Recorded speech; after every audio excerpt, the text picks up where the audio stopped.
মুস্তাফিজের বলে এত বেশি সুইং ছিল যে আমাকে উইকেট রক্ষকের জায়গা ছেড়ে স্লিপে দাঁড়াতে হয়েছে।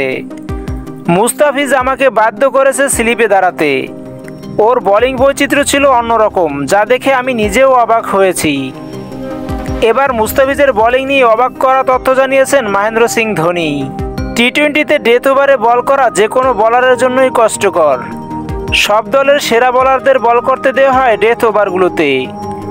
টি-20তে ডেথ ওভারে যত ভালো বোলারই আসে সবাই বেদম মার খায়, কিন্তু সেখানে মুস্তাফিজুর রহমান অনেক ভিন্ন, কারণ তার বল বুঝতেই পারে না কোনো ব্যাটসম্যানরা। মুস্তাফিজের বল যে শুধু ব্যাটসম্যানরাই বুঝতে পারে না তা নয়, ঝামেলা পোহাতে হয় উইকেট কিপারদেরও।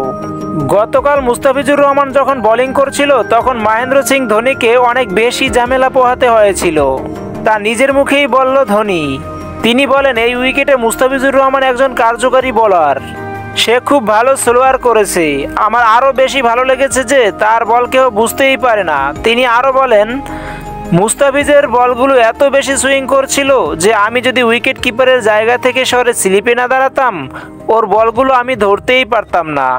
মুস্তাফিজের পরিকল্পনাতেই আমি বাধ্য হয়েছি স্লিপে দাঁড়াতে এবং অনেক কার্যকরও হয়েছে।